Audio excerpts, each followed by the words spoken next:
Hi guys, I'm the Impaired Grappler and welcome to my podcast. Today we have a very special guest in Fanos the Voice Panayides. So yeah, we talk about him growing up in Melbourne, lessons from his father, the Hellenic traditions and the influence growing up, his security training, his martial arts training. We talk about sports versus real martial arts. We get into the Jiu-Jitsu symbolism of the triangle. We talk about sort of the first protest where he was de-escalating the crowd and got arrested for talking about the mark of the beast. We talk about Christianity, the apocalypse revelations, talk about censorship, protests, history, the climate agenda. We get into even 9/11. We talk about the division in the truth community, like Charles calling everyone Shills with no proof or anything. We get into indoctrination, especially of intelligent people. And yeah, we get into sort of changing definition of words and legalese and the definitions in the Bible changing and the law dictionaries inverting the words and that sort of stuff. And we have a few words we talk about. We get into sort of the truth in fiction, the ketogenic diet, some solutions for delayed onset of muscular soreness or DOMS. And yeah, he's come up with a solution called the People's Classifieds for bartering and trading goods and services in this beast system. So yeah, hope you guys enjoy and we'll catch you on the other side. Us. Hi guys, I'm the Impaired Grappler and welcome to my podcast. Today we have a very special guest out of Melbourne. It's Fanos the Voice. He has a new podcast. It's been about a year old or so. So this is got Fanos. How are you, brother? Yeah, awesome, man. Thanks for having me on, bro. No worries. Is it Panayides or is it what's Yeah. It's Fanos Panayides. Cool. Yeah. Because I saw you from a year and a half ago at that first major protest that we had here in Melbourne, and just from there I've sort of been following you a little bit. Not that I'm following too much because don't want to get stuck in Babylon and all that. It was just I saw sort of a kindred spirit there with what you were saying, and I sort of just wanted to touch on sort of growing up in Melbourne. So I guess we may have had similar experiences, but sort of growing up in Melbourne with the Hellenic traditions and sort of all that with the Greek Orthodox and all the traditions and the superstitions and the mythology that we have in our culture and the history, and how that impacted you and like leading up to sort of up to that point. In terms of what do you mean? Do you mean how my upbringing has impacted me to what I've just gotten into recently, or? How sort of before the initial protests and before this whole like COVID and everything, where you were at that point before I think you were in terms of doing your security training and all that sort of stuff. I think you were, and and just like what led up to that, and then we can go from there. Well, security training basically happened because I was doing security for about 4.5-5 years, and one of the guys I was working with was a security trainer. And I go, that sounds pretty cool. I said, I'm quite good at speaking or whatever else. I believe I could be a good security trainer. And one thing led to another. I did my training and got my training and assessment certificate 4. And I just basically one thing led to another. And I did get a job in training, security training. And that's where I ended up. In terms of my upbringing and whatever else, part of the reason I have been so vocal in terms of what's going on at the moment, because I am, a very strong Christian, and I believe that, we are entering the beast system. And it's actually very concerning that I have been a laughing stock of some Greek communities because of what I've been doing. They think I'm absolutely nuts and batshit crazy. And I'm like, don't you read your own Bible? Aren't you looking at what Revelation says? This is it, mate. This is we are entering the beast system. This is it. No man can buy or sell. How can you be so blind to this stuff? And you say you're a Christian, you say you're Orthodox, and you go to church and this and that, and you can't see this. What? Because the TV says it. So if the TV, the only way you'll believe something is if it comes out of the TV, and the only way you won't believe this is the biggest load of horse shit ever is if it actually comes from the TV. Because I tell you now, no journalist is ever going to touch on this and tell you the truth as what's happening at the moment. Not one. You're never going to, you're only going to hear this is if you have the eyes to see and the ears to hear. Exactly what it says in scripture. It says, let he who has the eyes to hear, and let he who has the eyes to see, and let he who has the ears to hear. And people unfortunately don't have the eyes to see and the ears to hear at the moment. And it's scary, but that's basically what brings me to where I am now. And my upbringing, in terms of why I do have this mindset, is because of warnings that I was given by my family, by my father, especially in terms of what was to come in the future. Yeah, for sure, and it's also like through what we learnt as Greeks growing up. Well, what I took in was all the same sort of lessons that you're talking about, and it seems like it's happening, and it's like it's been going on, and everyone's just like so happy and compliant, and it's like people, it's like they're addicted to this materialistic realm and don't want to give up not even one thing. If No, they're not willing to give up their sport, even though like the sport's just been, if it wasn't for the major sporting leagues around the world, this wouldn't have happened, in my opinion. There was no way they would have had lockdowns for so long, because it's like, once the sports ball gets cancelled, it's like serious. It's like, better listen, because it's all serious. Got to get my footy back on. And I've been bread down and circus, mate. Yeah, I've been down that bread and circus.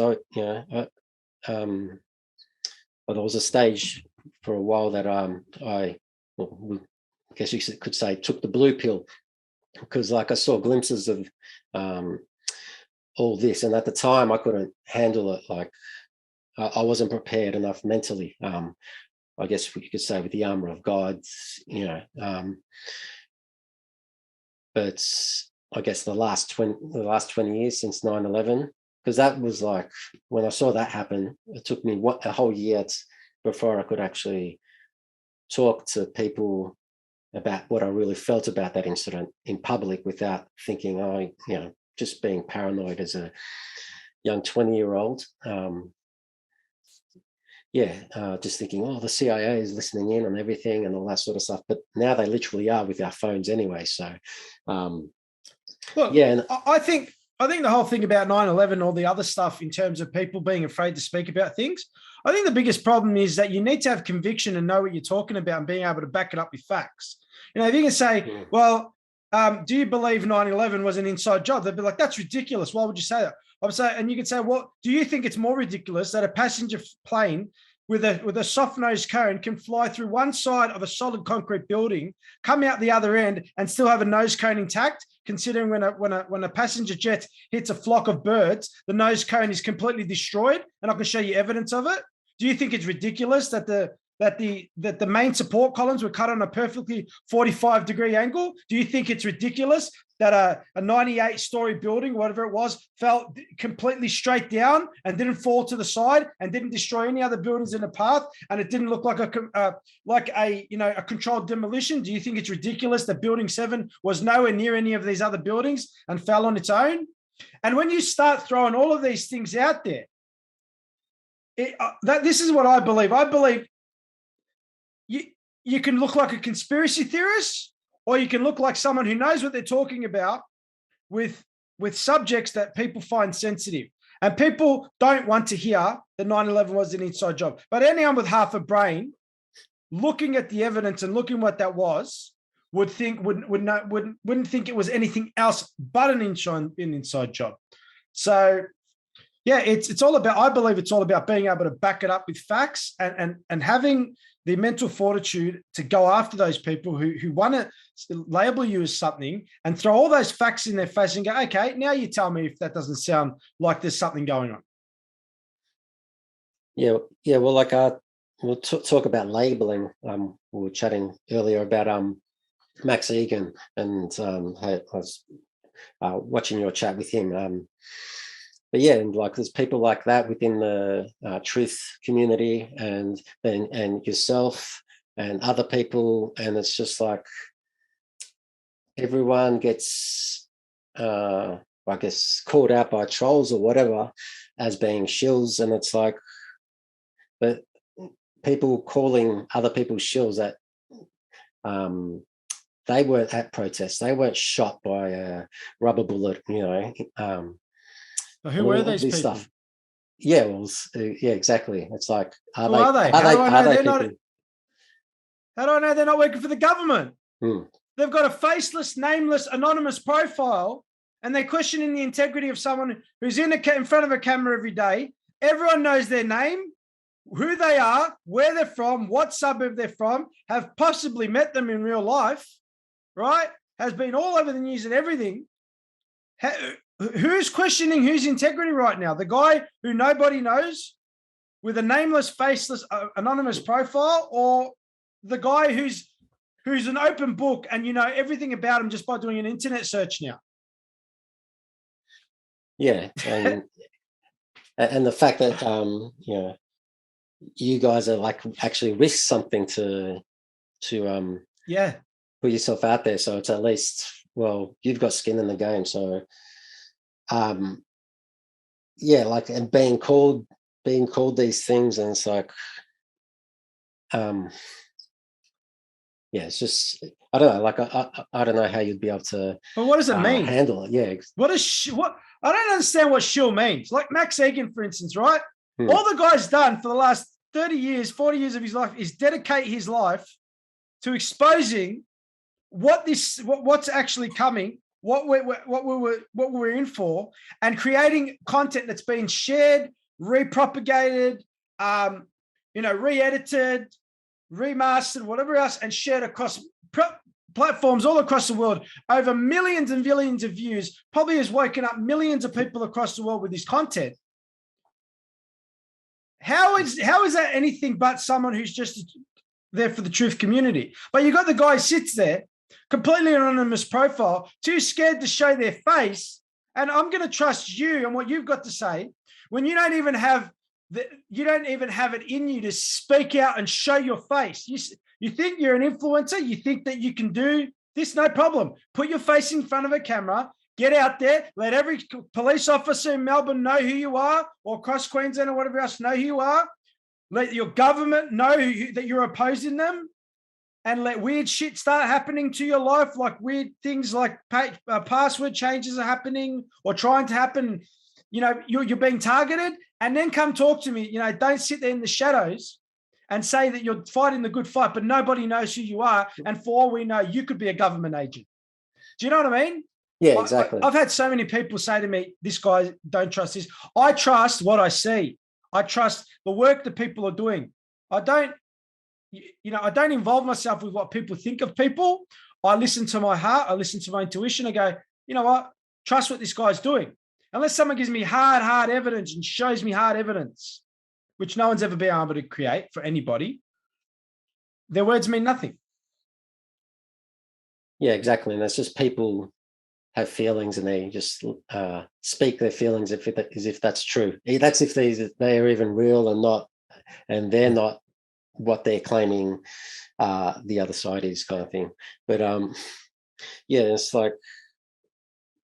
well, with regards to like people, the great awakening and people waking up to what's going on. Yeah, like Max Egan and others. You can even the Alex Joneses and Joe Rogans and all these other people out there that have woken people up, even though a lot of those people don't still listen to them, but like they have a role within this realm, you know. And so it's like, and it's not like they're evil or anything, but and we don't need to sort of fight against them. It's like, you know, let everyone just speak. And this is the issue with censorship and all the, you know, cultural Marxism that's crept in, that like people can't talk anymore. And it's like everyone gets triggered by things. And of course. And you know, and it's like with regard to the sort of Christians and the Orthodox, and there's like, why do they get triggered so easily? You know, because if you think about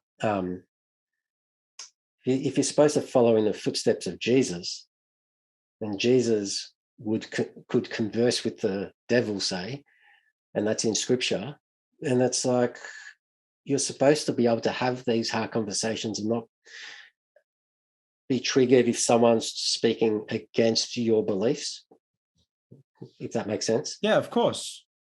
And I just don't see Christians, at least in public, acting that way. You know, and it's like in what regard do you mean you don't see Christians acting that way? In regards to having a conversation or being open to the fact that, you know, there could be more than going on with the government's letting on?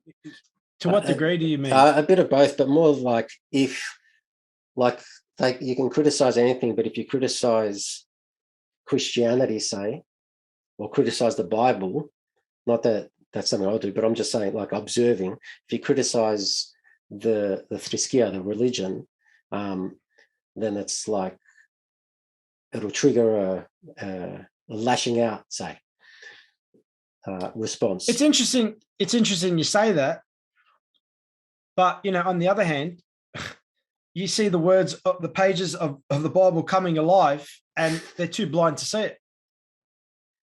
So don't criticize, you know, they get all caught up in the fact that they're criticizing their belief in terms of, you know, Christianity, but then it's like, hey, you know, the Antichrist is in full swing. The beast system is upon us. And what's happening right now is Luciferian controlled. And you can't see it. And you're criticizing, demonizing, and villainizing the very people who are warning you that the beast system is in full swing right now. How can you not see it? Especially when it's within your own scriptures. But maybe it's just fear that I want to go there. But yeah, it's whether you like it or not. When shit happens, you know. It's going down, and it's like happening in front of you.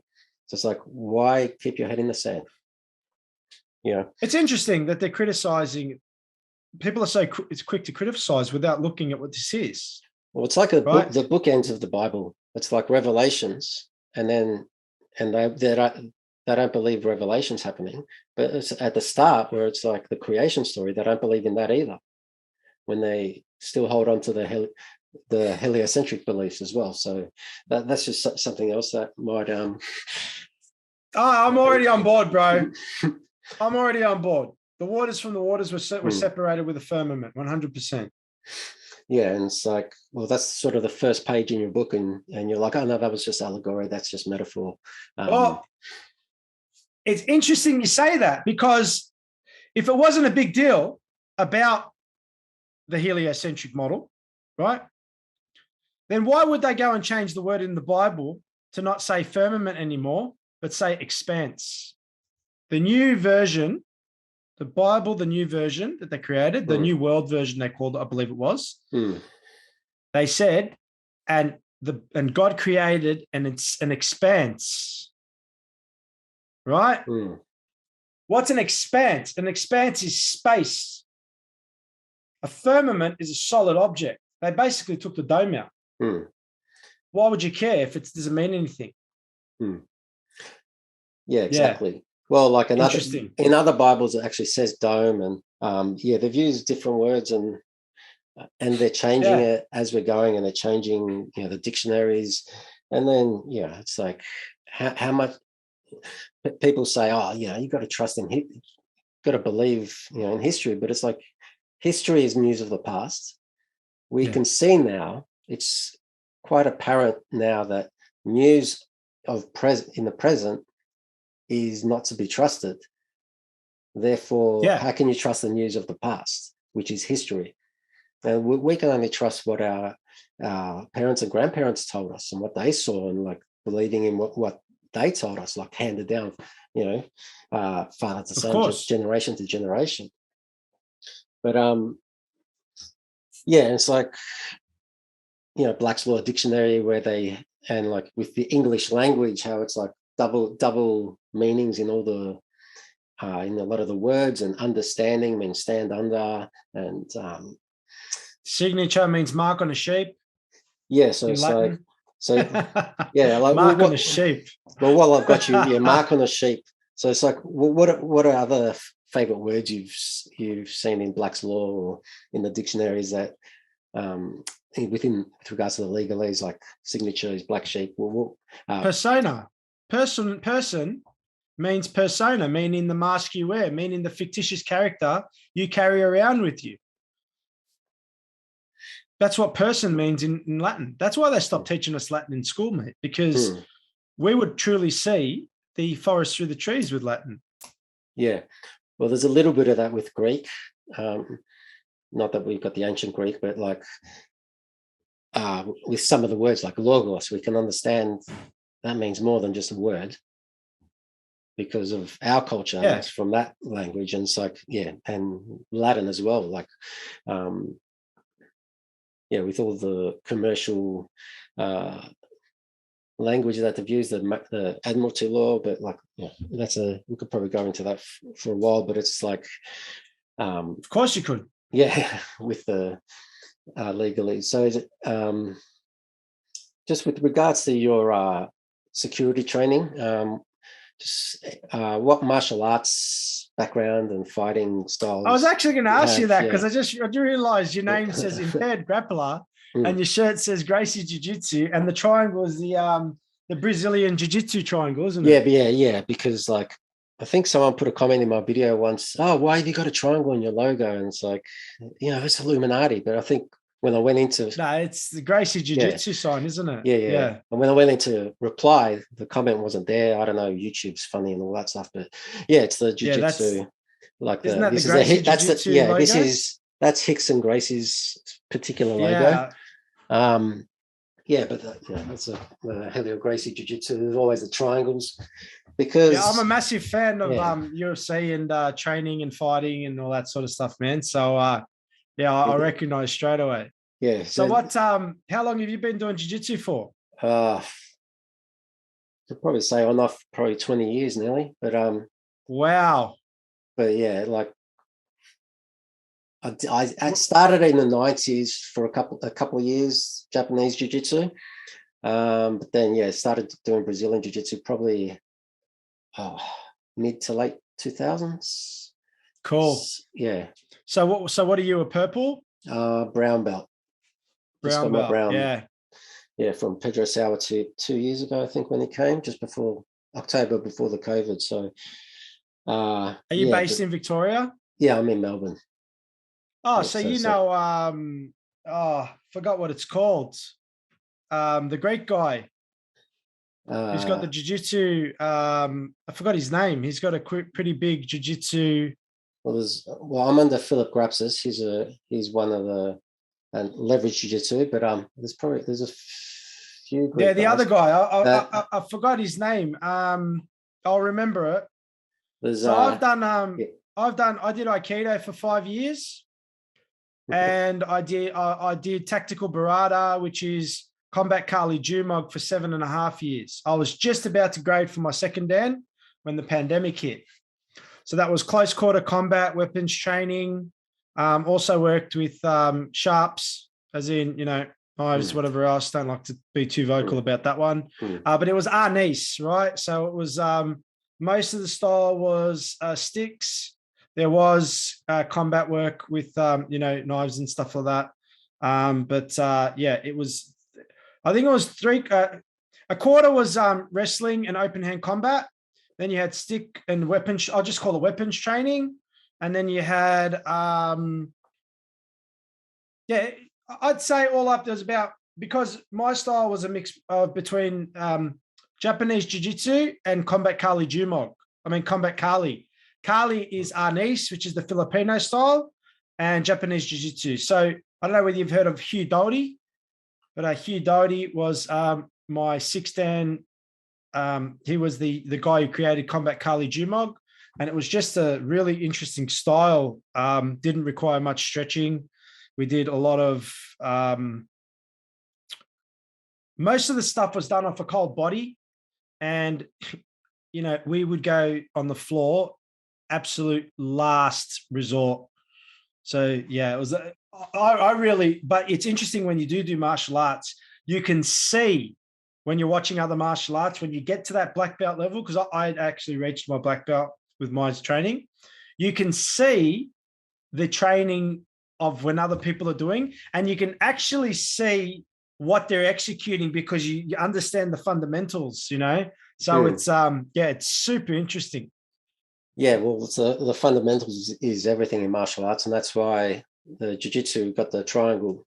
Because you need the foundation, the big base, and then you build up wide from there. base, narrow center. Yeah.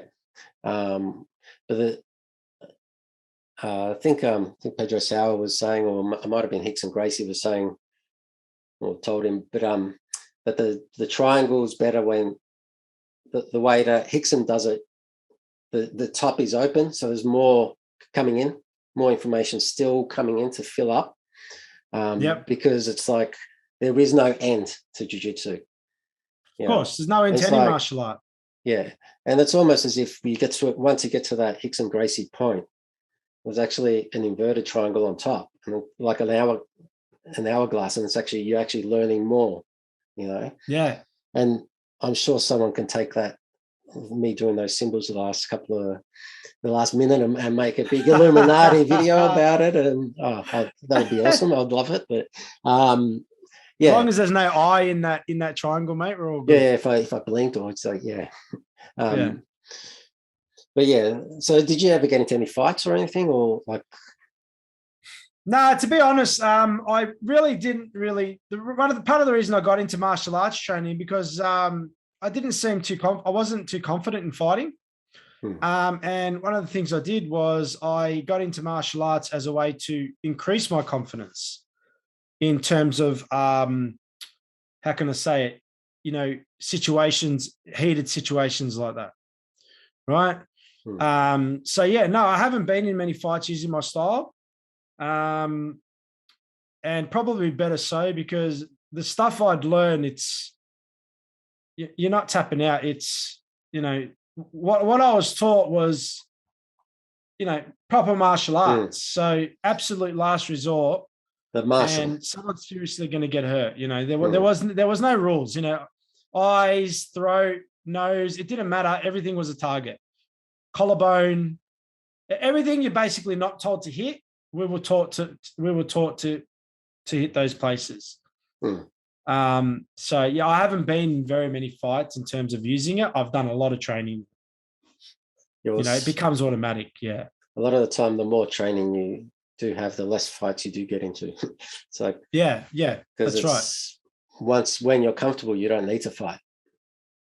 No, and you understand distance, and you can read people's body. You can read people's body, and if they're getting ready to punch. And the best thing to do is walk away, mate. Yeah, you got save yourself a court case. Yeah, save yourself a court case and diffuse the situation. You might actually. Yeah, that's right. Well, that's like the first protest, like when you came out, like, so you sort of diffused the situation, and then you got in trouble for it. And as soon as you start talking about Mark of the Beast, they come and grabbed you, and it's like, okay, maybe it is really happening. I like the way you said that, because I did diffuse the situation.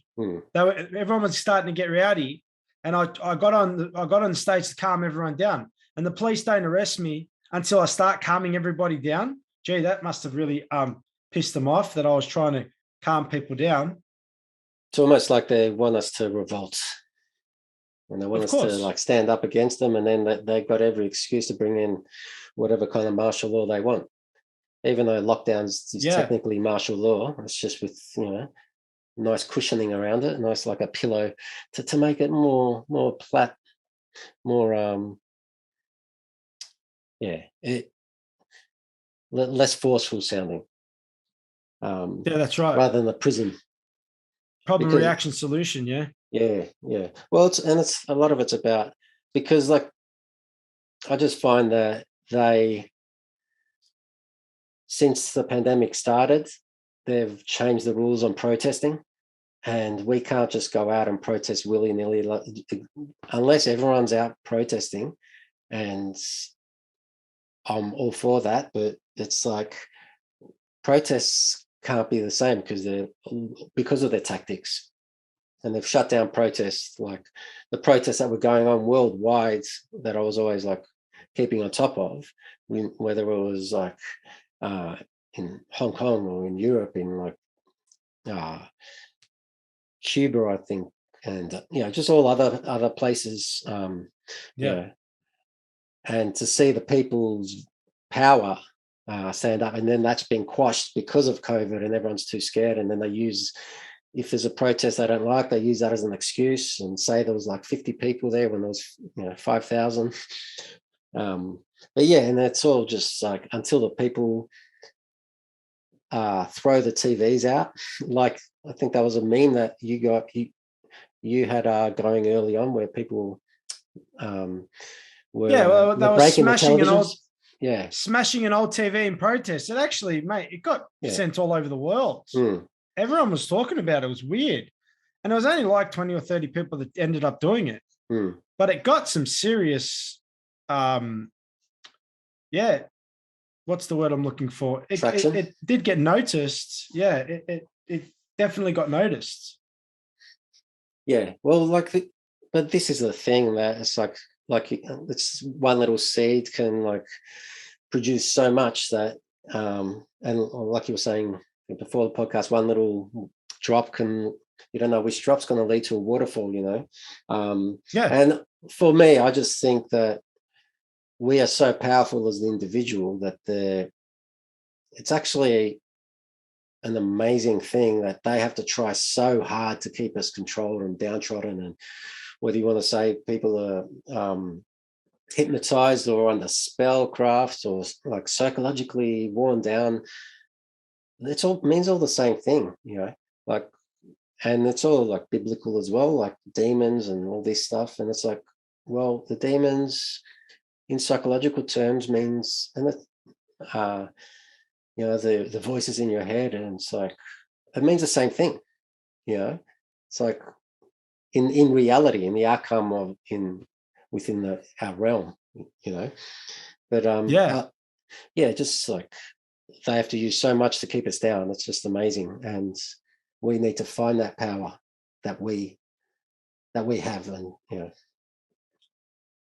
well, I think that the people that run the world, the real people that run the world, have engineered everything for a very long time to create an oppressed society.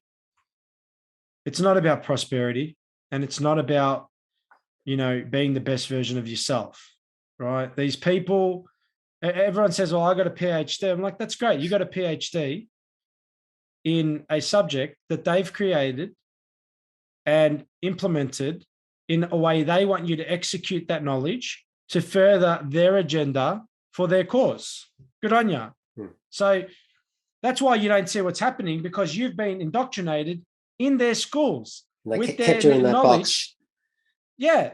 And it's like, no wonder you can't see. And some of the people that are the worst culprits of being completely oblivious to this are the educated ones, are the ones who've gone through, because they have this sense of arrogance. Like, I've been to university, I know a lot better than you now. Well, no, you don't. Because you should be able to see what's going on. If someone says to you, well, this thing protects you, it's like, okay, cool, I'll take it. But then they say, oh, no, hang on, it doesn't protect you totally. What do you mean it doesn't protect you totally? Well, I can't guarantee you won't catch it. You can't guarantee you won't spread it. Oh, okay. But you should always hope that everyone around you has got it as well. Why? Doesn't it protect me? Well, no, you can still get it. It just won't be as bad. I thought you said I was protected. Well, no, you did. You're not. It's like they just keep moving the goalposts. And I don't know about you, but when I got vaccinated for Hep A, Hep B, I wasn't told that everyone else needs to be vaccinated so I don't catch Hep A or Hep B. I thought I'm vaccinated now, right? Isn't that what it was for? And we only got one, right? We didn't have to get more than one. Yeah, So what do I have that's to why get they changed the definition on that word as well. Why do I have to get 16 of them now? Every 6 months, they want one.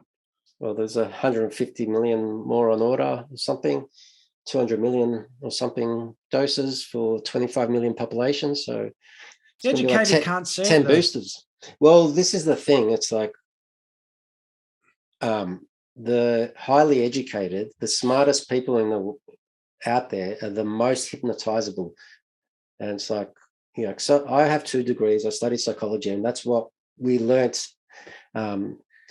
throughout schooling and just throughout life. It's like the smartest people, the highest IQ, are not necessarily the wisest. And it's like almost a scale that sort of that tips upside down. Yeah, and it's not always the case. There are some really intelligent people who have seen this for what it is and spoken out, and they've been silenced. They've been wiped off all social media. They've been removed off all different platforms in terms of YouTube and all these other places, right? And they've had to go and create their own private platforms and get their information out there from other ways. But they are a very select few, and the large majority of the people are basically in this state of cognitive dissonance. They don't want to believe that something's going on. They're comfortable in their little bubble, believing that if they just follow the rules, the government's going to give them their life back. Yeah, and it's like, you start talking about this stuff, and it's like, that sounds scary. And it's like, I'm not going. But then they just go back to watching the Netflix and all that. And it's almost like you can speak to a friend of yours and have them convinced, like, fully on your side. But then because they don't turn the TV off, within a couple of days, they're like fully gone back thinking the other way. So it's like a constant battle that we're having for the minds of people almost. Yeah, that's right. It is a constant battle, and it's actually quite draining, man. And it does take the energy out of you. And when you're in a position of mind where you've actively put yourself out there, you just feel. Everyone says, Fanos, you've done so much, and I don't feel that way. And even though I've done everything I've done, compared to most of your average people out there, I have done a lot, and I have sacrificed a lot, and I have created a lot of awareness. But when I start seeing a permanent pandemic laws bill trying to be passed, I'm like, no, I've got to do something about this. I've really got to try and help out with this.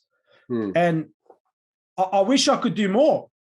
And, having the bail conditions sort of put me back, because then I had to choose, okay, do you want to go to jail and be silenced totally? Or do you want to just try and help in other ways as much as you can? And it's hard to see people at these protests getting shot with rubber bullets and stuff going, man, I would love to be at these places, not being shot at. I'm saying prior to that, I would love to be at these places and be able to show my support. So it's a hard road, man. And you want to do as much as you can. And it's an interesting life as well, though, because you got two sides. You got people that greatly support you and absolutely just say what an amazing job you do. And you've got the other side who are completely blind to this. And they are the ones that attack you. Like, how dare you? You're a danger to the public, blah, blah, blah. I'm like, I'm not the one injecting people and they're getting hurt. That's not me. I'm not the one shooting people with rubber bullets. That's the police. Tell me who I've hurt in the last 18 months, right? All I'm doing is sharing information. People aren't stupid, though. They still get to look at both sides of the story and go, well, this guy makes a lot more sense. I'm sorry, but if someone's saying and following what I've got to say, that's not because I've got more reach. It's not because I'm a better speaker. It's because what I'm saying makes more sense. You've got everything the news says. You've got everything that comes out of the media. They control everything the radio says, right? They control all these different, all the different dissemination of information. Yet they still lose footing on what information is being shared and what people believe. That's not a result of my actions. That's a result of the holes in your story. Well, yeah, you're the first one that I heard speaking about the fifth generation communications technology.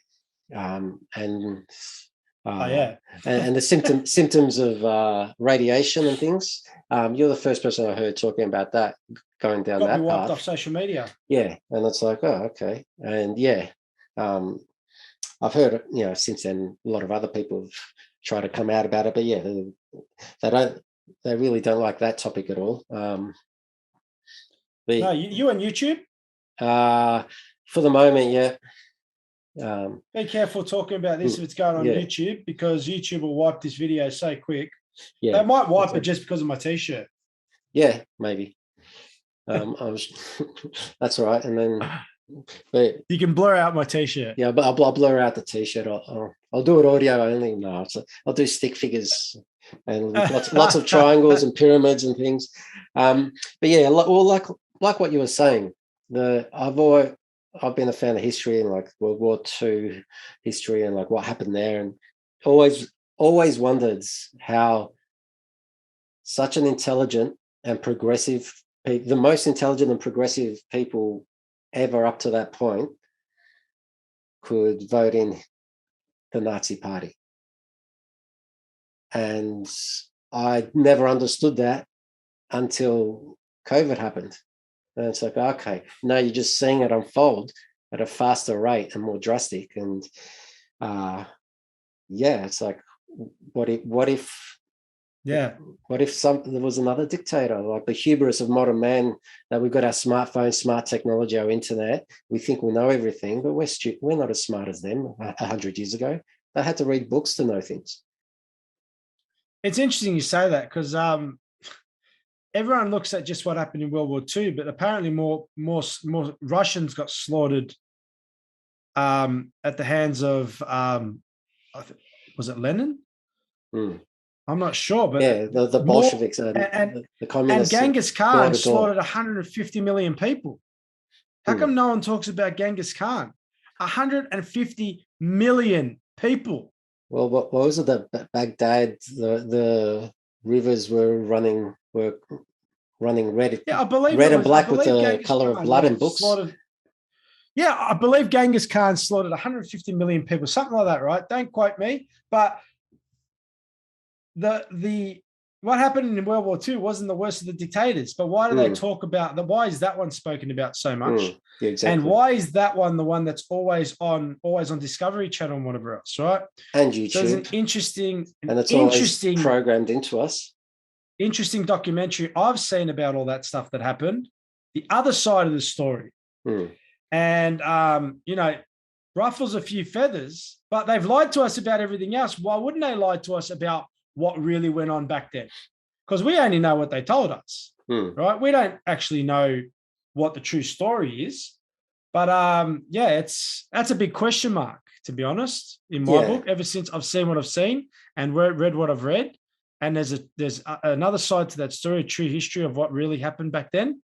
And it was very, very different to what we think it is. So I'm not saying that's what's happened. I'm not, but if you look at the other side of the story, it's quite compelling. It's interesting. Well, that's something I noticed growing up, because I knew this old German dude that was a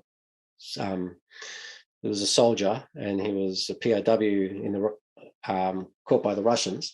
But yeah, I've always he always used to collect all these books in German, like on the other side, all the banned books and stuff. And it's like, wait a minute, why are there banned books? Like we're supposed to hate Hitler for burning books, but then for the last 100 years, they've banned books all on that one side. And then you start to think about, well, even the mainstream narrative, Hitler would have known about the scientists back there, if everything was true what they were doing, they would have known about the ketogenic diet and energy system and how to stimulate that. And we wouldn't have had 50, 60, 70 years of the sugar industry, which I've profited from. I was within that industry myself, but it's like, where they demonize fat, where it's like fat is the thing that's protecting us. Yeah. So moving away from the touchy subject of, the big man, the guy back then, like moving away from that for a moment, because you don't know how people can label things, right? But the whole food pyramid's the biggest con I've ever seen in my life. Putting carbohydrates down the bottom when your body is naturally inclined and is a lot healthier to run on fats and proteins as your primary source of calories. It should be proteins, fats, depending on what your body type is, and then carbohydrates in your macros, not carbohydrates at the bottom. Because what happened was the sugar industry got a hold of the food pyramid and they wanted to sell breakfast cereal. And how unhealthy is breakfast cereal? Think of the amount of sugar and carbohydrates. There's like your daily intake of carbohydrates in one bowl of Nutrigrain. Because you got to look at the serving. It's a 30-gram serve on the packet. You don't have 30 grams. You have like 250 grams and you're not even adding milk to it. So imagine when you add, 250 mils of milk plus 5 servings of Nutrigrain, you've had 150 grams of carbs just for breakfast. If you try and do a ketogenic diet, that's how much you'll have over 3 days. Yeah, for sure. It's nuts. Yeah. That's nuts. Yeah. Yeah, pretty much. And if you cut open our brain, it's all fat in there.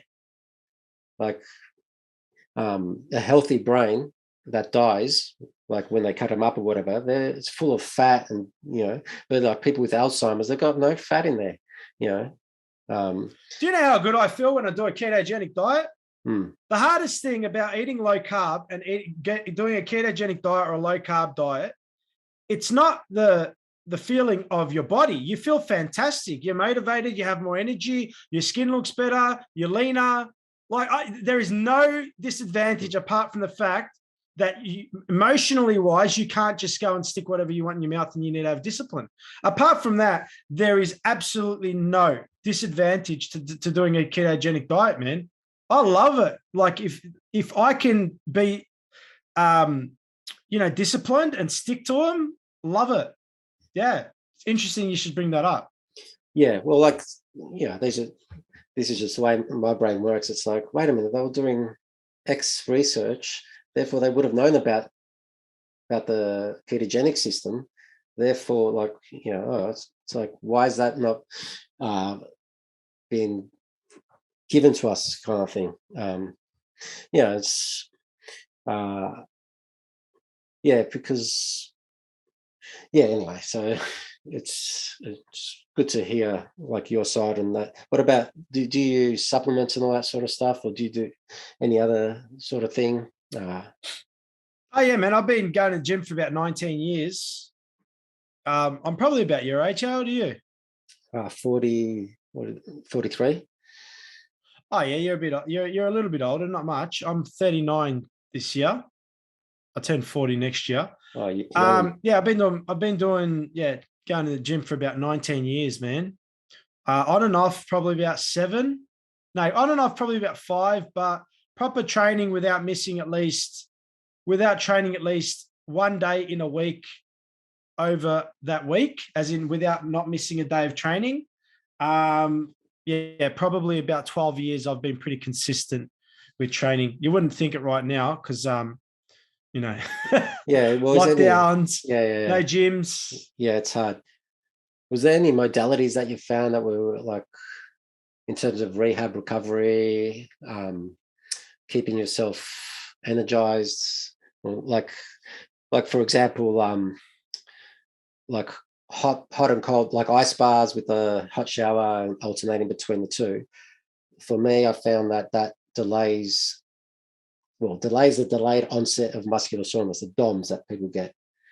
Yeah. Where it's like the 2 days after the workout, you're really sore. But I found with the ice bath and the hot cold actually took that DOMS away. So it was like I was actually flying 2 days later. So, so is there any sort of modalities? Because that feeling of DOMS where it's like 2 days later, it's like, of course. But 3 days. Yeah. Yeah, and I DOMS just found interesting. Yeah. So, do you have any thoughts on that? And is there, something like, for example, like that you found the modality that's like really bang on can, I actually saw an interesting I actually watched an interesting thing on Joe Rogan from a guy called Faraz Sahabi, who is basically George St. Pierre's trainer, right? And Joe Rogan had him on, and Faraz Sahabi did this thing. He said, if you train your body properly, he goes, you shouldn't get sore. And I was watching this going, what? And he basically said, look, he goes, it's not about intensity. He goes, more than anything, volume is the most important thing you can have. And he explains, he goes, you do jiu-jitsu. He goes, you come in and you roll on the mats 3 days a week, but you train with 5 opponents, right? By the end of those 3 days, you're rooted. You can't do any more days. He goes, I do jiu-jitsu. And he goes, oh, what did he say? He goes, you do 3 opponents. No, you do 4 opponents. He goes, I do jiu-jitsu. And he goes, I train 5 days a week, but I do 3 opponents. He goes, at the end of the week, even though you've trained with more partners than I have, I've trained more hours than you have. I've got more volume than you. And then he goes, what you should do, he goes, if you're training, he goes, consistency and volume is more important than intensity. Intensity is good, but it's not the most important thing. So I actually started training, and it was really interesting. He goes, if you do this, you should never get sore. He goes, so if the most you could do was ever 10 pull-ups, he goes, the most I will do with you is 5. He goes, why? He goes, because I would like you to do 5 tomorrow and the next day and the next day. So instead of just doing 10 in one day, and that's all I can do for the week, I do 5 every day. So I've done 25 by the end of the week. And so I started training 85% of my maximum, and I did 16 reps instead of 8 to 10 reps. So then by the end of the week, I've trained twice the volume of what I used to, but I don't get sore. And the results were amazing. I enjoyed training more. And I was actually getting stronger following this process. And so I never would go heavy. I would go 85% of my max, and I'd do 16 reps on everything. So, if you're doing 8 to 10, you're pretty much doing double the volume in the same time of training. It was pretty interesting, but that actually stopped my DOMs. I wasn't getting DOMs at all after that. Pretty much just on my legs a bit, but everything else, nothing. Yeah, and I guess like each rep is way easier, so you can do it quicker. But sometimes it's not heavy about how quick. Yeah. But it's like just not maxing out. You're 85% of your max. Yeah, it's still. I was doing like 100-pound dumbbells, and I'm doing sets of 16 instead of doing 120-pound dumbbells and pushing out 8, and possibly tearing my shoulder, or whatever else. That 20 pounds less, I'm still able to push out your 16 reps or your 14 reps. Yeah, and that's a good way. That's actually I think that's a really good modality for injury prevention. It's interesting. So your DOMs. So it's like that's 2 modalities that we came up with, or that we mentioned for DOMs, that actually work. So yeah, that's it's like with everything. It's like you can come at things from different angles, and there's no one way to do it, like, which is the way they teach like martial arts. Yeah, it's like exactly like martial arts. Yeah, jiu-jitsu. All different styles. It's not just exactly martial. Right. It's not just martial. It's an art, and the art is you learn the moves, and then the good thing about jiu-jitsu is within the art, it's the only art where you can go 100%. So you can actually improve tremendously and like be so awesome if you're so confident on the ground and close quarters, any fight that ends up close, you're going to be extremely comfortable. But it's interesting. What's interesting about different? Yeah, go on. What's interesting about martial arts? My martial arts instructor, Tom, he said any martial art that ends in do is primarily sport. Any martial art that ends in jutsu is the art of killing. It's like martial. It's actual martial art, as in life or death situation. Martial art, right? He said anything that ends with do, like aikido, taekwondo, they are karate, do, they are sport. Mm. Anything that ends in jutsu, like there was aikido, but then there used Judo. to be, judo, but aikijutsu. Aikido is the sport version of aikijutsu. Aikijutsu was actually lethal. That's why they called it aikijutsu. Brazilian jiu-jitsu, Japanese jiu-jitsu, because it's the art of martial, like killing.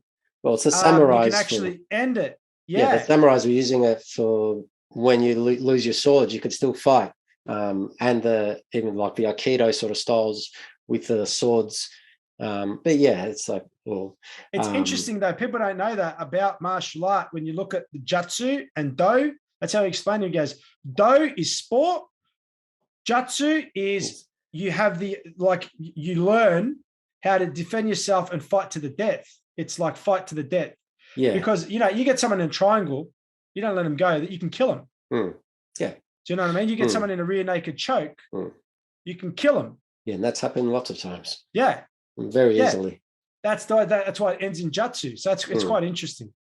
Yeah. I'm actually like this conversation, not just talking about the bloody pandemic for once. I absolutely love martial arts, and it's good to actually get to talk about it for once, to be honest. Yeah, no worries. Well, like I didn't want to go full on into the Babylon, but yeah, it's like it's happening around us. Take it wherever you want to take it, bro. Yeah, but it's like there's a lot of people that are talking about.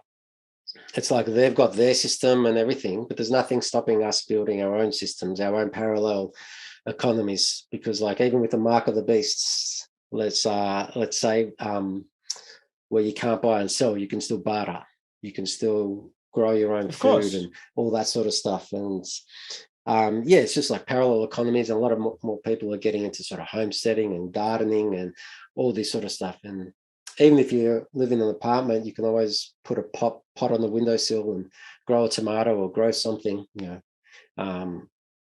of course, that's a sort of a good solution. But it's like, have you got any parallel kind of things that it's like non-beast system? Well, I've done my best, man. I've created the People's Classifieds, which is a classified section, which also has the ability for trading and swapping.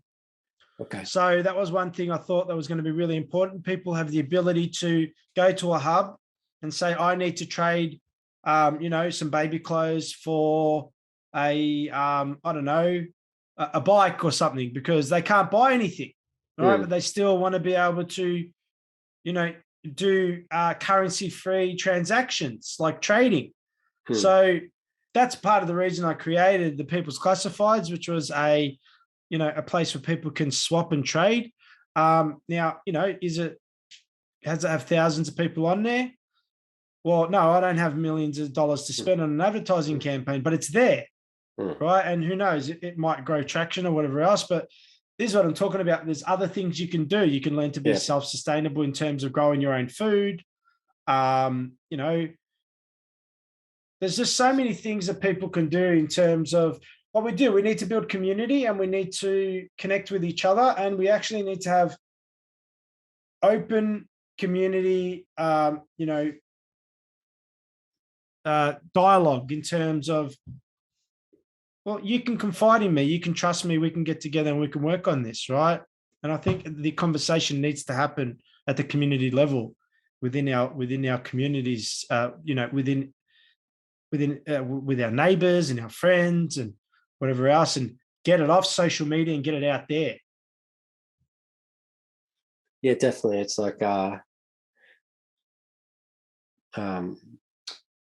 something in reality that's not just 100% online, because it's like online is feeding sort of the base system, but you're actually having something tangible and real where you can actually sell and buy and swap. Yeah, I think that's awesome that you've created that.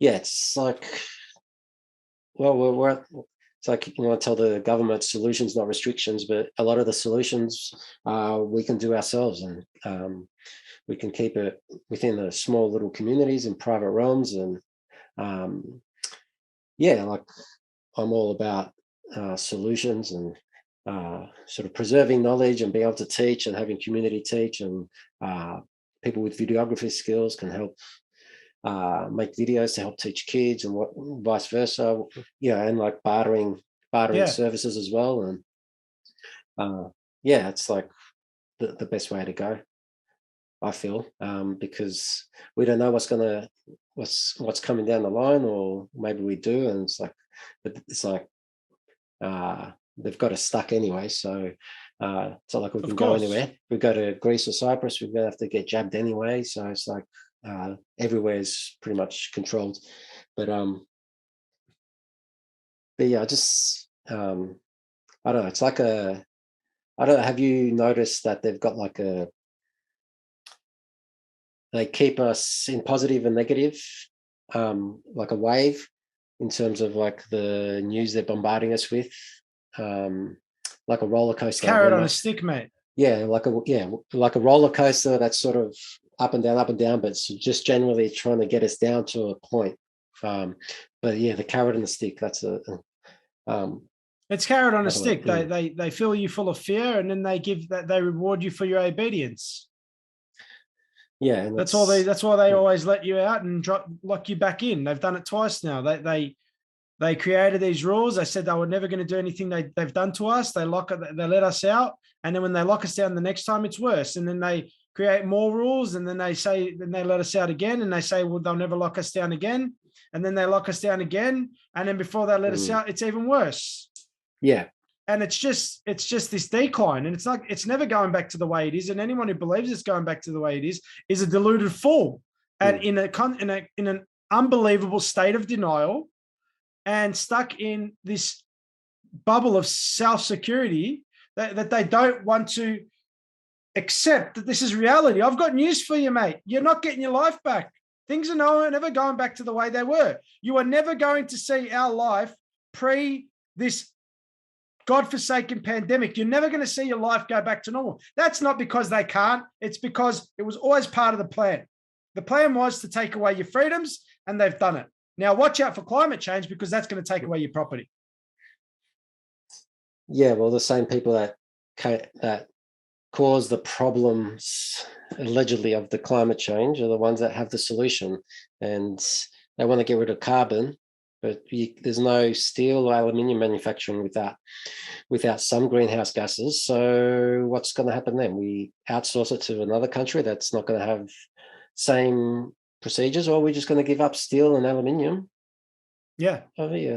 Well, what are we willing to sacrifice? Are you willing to live your life without your smartphone, without like your house, without screws and nuts and bolts and like tools that we need? Or are we going to go back to living in the bush, if you have your way? Because like zero emissions either means another country is polluting and we're buying off them, or we're going to downgrade our technology because we haven't actually gone past that. But that's a whole other thing. And the Great Reset. Mate, Nikola Tesla had this technology back in the 1900s where you could wirelessly transfer electricity through the air using the same technology they used in the pyramids of Giza. Right? They used the same technology back then. This has never been about zero emissions, because they've had technology that creates zero emissions. They've had engines that run on water, that successfully run on water. And everyone who's ever been on the news talking about them ends up with one news report and then disappears off the face of the earth, because there's too much money in petroleum, right?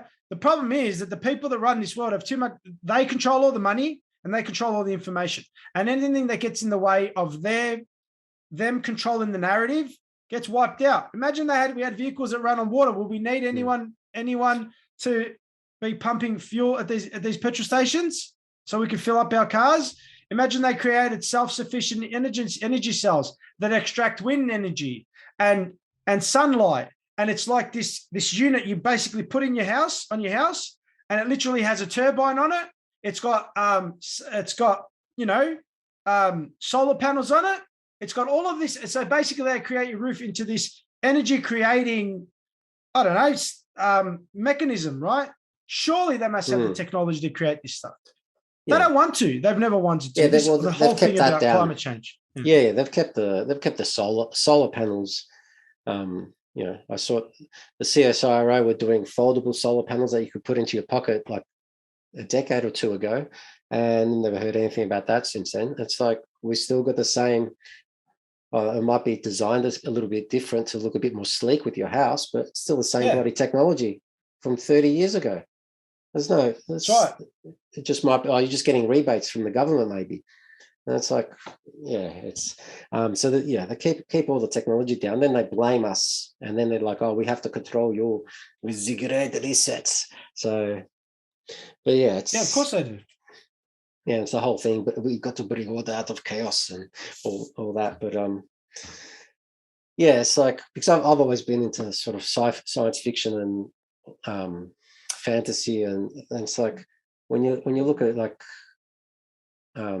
books, it's like fiction. There is more truth in fiction than in like reality in real books, because like all books are biased, but a fiction writer can say the truth within a different realm.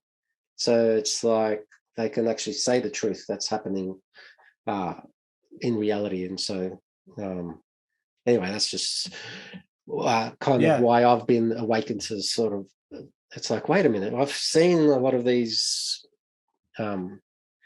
things happen before, but it's like that was in a TV show or a book or some fantasy novel or something. It's like, wait a minute, Predictive programming. yeah, it's like we've learned this lesson. Why are we doing this? But yeah, I don't know.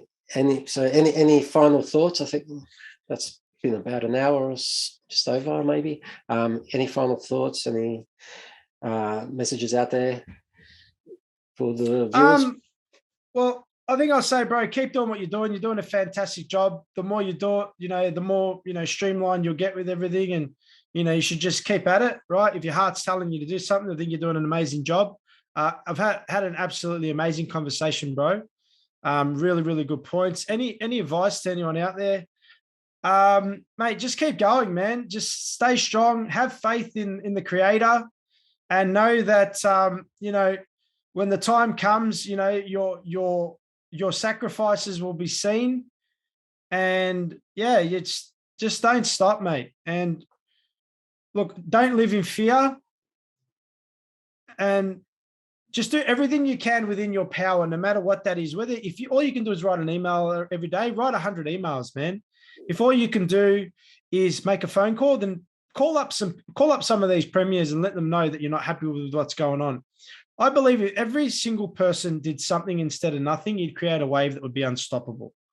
Right. So that would be my advice. But I think just keep going, man. And look, you have to believe that some good will come, and these evil bastards can't just keep doing what they're doing to us without some good without some good coming from, this time. And this evil will, once and for all, will, will be held accountable. Yeah, that's beautiful, brother. And yeah, just like you said, the fear. It's like, don't let the fear control your decision making, because that's how they get us.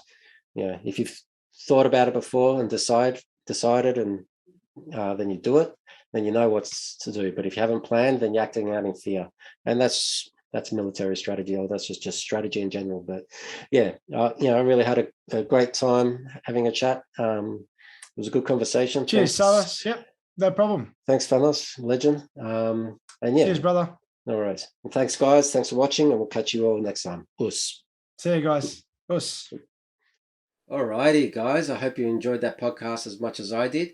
Yeah, be sure to check out Fanos's links in the description below. Be sure to check out my links. Be sure to like, subscribe, share, all that jazz. Hope you guys enjoyed, and we'll catch you next time. Us.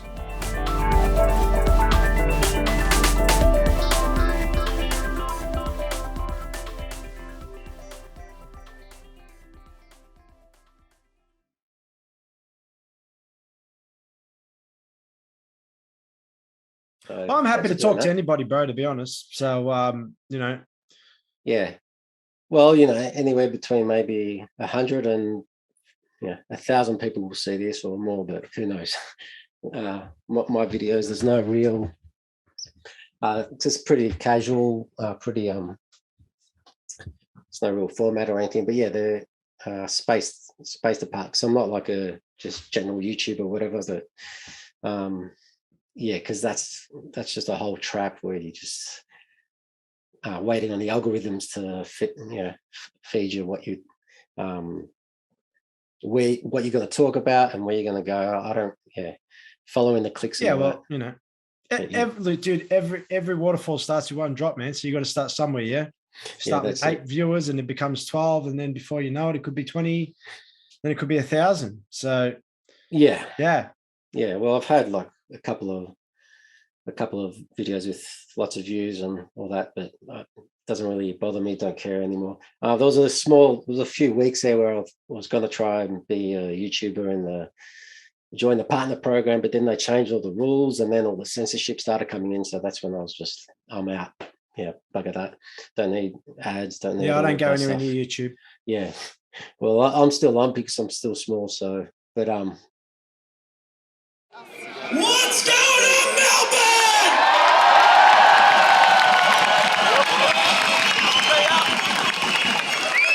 Firstly, I'd like to pay respects to the original custodians of the land, man. Give it up. Thank you for welcoming us into your land with open arms. So guys, I think I need to tell you a little bit of the backstory about why I believe we're standing here today. I remember when all of this first started, I was at work and I was watching all of this unfold, and I did a peaceful protest online where we're just smashing TVs, and that made me lose my job. I was asked to be suspended pending an investigation, and they basically said that we can make all this go away, you just need to stop doing what you're doing. Stop the Facebook pages, stop everything, and you can keep your job. And I'll tell you the words that I said, and they echo through my mind every day while I stand in front of all of you. I have to walk by faith and not by sight on this one.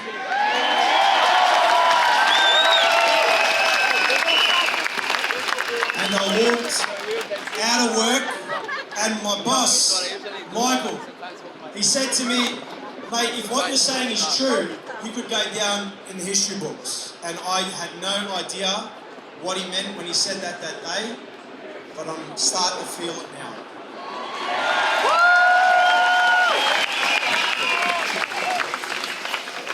Now, apparently Dan Andrews believes that he's a representative of the people. Well, according to politics, Dan, for every one individual that is standing here that represents 10 people at home that are saying exactly what these people are feeling, and they support it. So really, if there's 500,000 people here today, there's 5 million people in Victoria.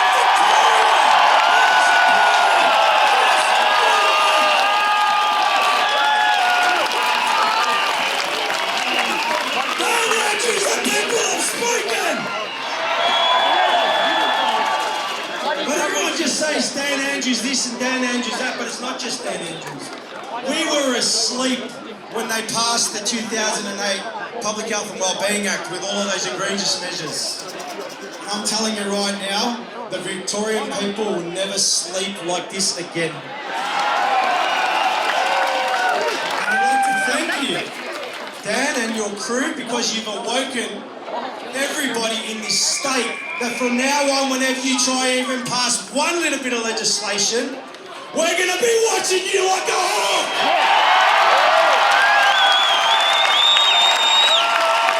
Every single page, we're going to read it, we're going to dissect it, because we are awake!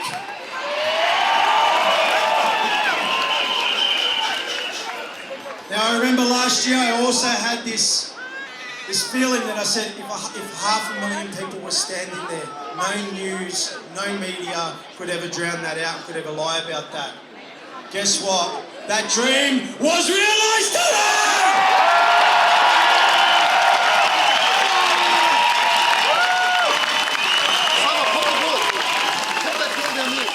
And we also have a moral obligation from now on for for our children and our children's children not to be so complacent with our government. We also have a moral obligation from now on to be diligent in who we put in power. And we also have a moral obligation that the moment they step out of line, we hit them in the streets with 1 million people.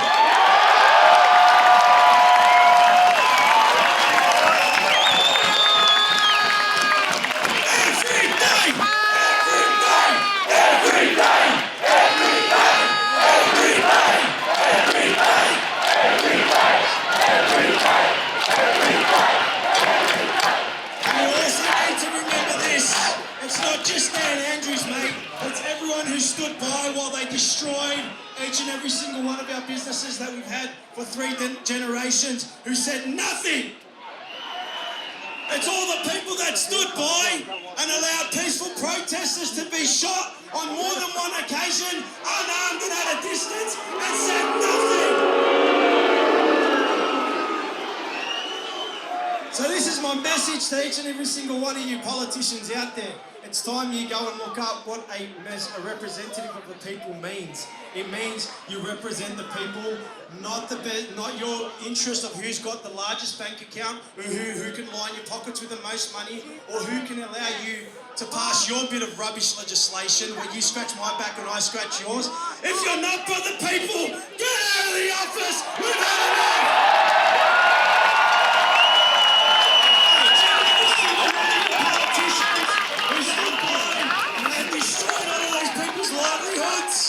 You are on notice, each and every single one of you, mate. And guess what? The people have spoken. And I'm going to finish with this.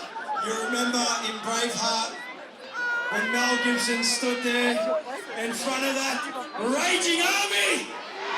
What did Mel Gibson say that day? They can take our lives, but they'll never take our lives!